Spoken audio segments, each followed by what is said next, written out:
wafdigii uu hogaaminayay wasiirka arrimaha gudaha Soomaaliland Cali Maxamed Waran Cadde ee howlaha shaqo u joogay magaalada Ceergabo ayaa kulan ballaaran la qaatay mas'uuliyiinta laamaha dawladda ee gobolka Sanaag.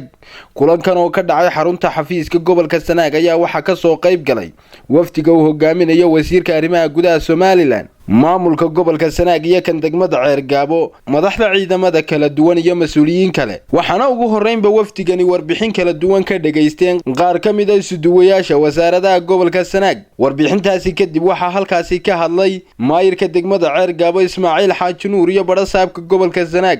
waxaan u malaynayaa markaa geesha joogteenna reeyo baad ku fara badan oo wax badan ka tarjimaya oo dhul badan ka soo baxaya oo inkaara markaa timaadeenna indhiina idin macallin waa aragtaan ummadii halkan deganay madaxdoodii iyo manjahoodiiba waa la kulanteen waa kuwii ku yimi 20 kilomitir ee idinka soo dhaweeyey.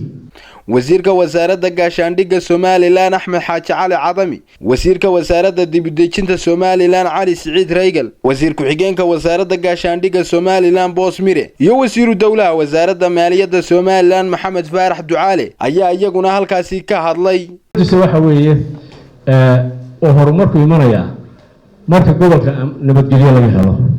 iminka shaqaaqadan dhacday runtii aad bay nooga naxisay. waxa keenay in wasiirada miisaanka la soo raacaan waxa lagu sheegay in meelo kale ay ku lug leedahay. marka taa inaynu ka dagaalano oo idinku waxa tiin madaxdii hay'adaha dawladda dadka loo baahan yahay in hawlaha marka laga shaqeynayo ay team u shaqeeyaan oo team ku wada shaqeeyaan waa idinka. madaxweynaha ka nimi dadaalkiisu waxa ahaa وحين قبطوا نبتقليد قارسي حقنا وركنا كيمني وسيرك محتوية محمد حاشي عبد حبيب يبدأ قيادة كما سيحن إلى ما أنت شقاقات من العضي ولا شريسني إسكت داية فرمارك على قوضة شقاقيو تولد أسول هيك بيدين حيد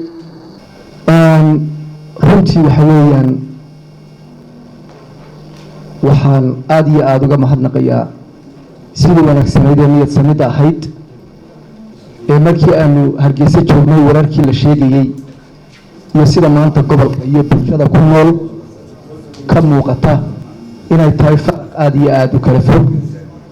aad iyo aad baan Ilaahay ugu mahadnaqayaa idin kala duwan. waa maxay xiriirka ama wada shaqeynta ka dhaxaysa dawladda dhexe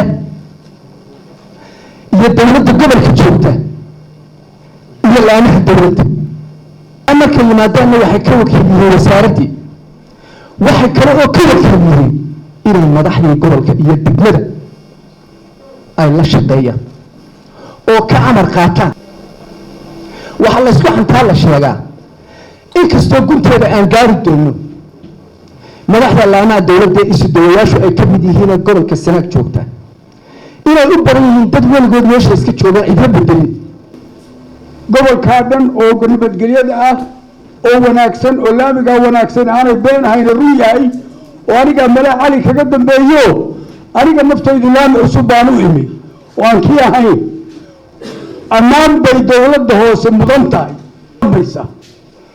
marka waxaan anigu sheegayaa oo kaliya waxaan Ilaahay ka baryayaa odayaashii oo weli sidaa u gacmo laaban oo nin walba shaqadiisii yareyd iyo xafiiskiisii ku kala hayo waxaan leeyahay Ilaahay naftaha iga qaadin inta dadkaas howlgalayaan oo Ceergabo cid u maraysa aanay jirin ay waa iska jooga xamba jiraan tan annaga ka adag annaga ku fulan xataa dumarku rool bay leeyihiin howlaha qaar iyaga naftooda u daaya.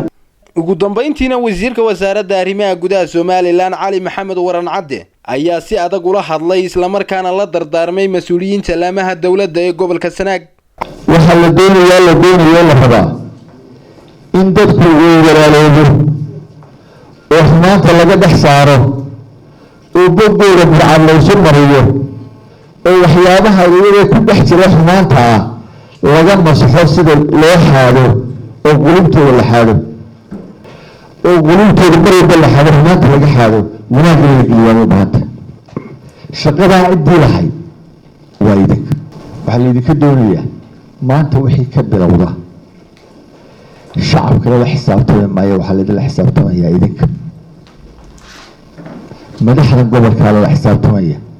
hadduu shacabkaasu ka muuqdo muraayadda isagoo qurux badanna wanaageeda idinkaa yeelanaya. haddii shacab foolxumi ka muuqdo muraayaddana ceebteeda iyo dhibaatada idinkaa yeelanaya, waayo idinkaa mas-uuliyadda gobolkan haya.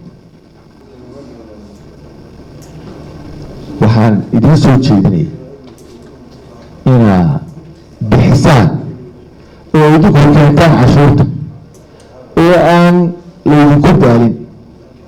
waxaase kugu ballan qaadayaa maayer haddii dadku cashuurta bixi waayaan ay ku bixin waayaan qaab ka furamaroojiyaan gobolka keeno haddii la yidhaahdo. cabdiraxmaan axmed ilsar telefishinka caalamiga Star TV magaalada Ceergabo.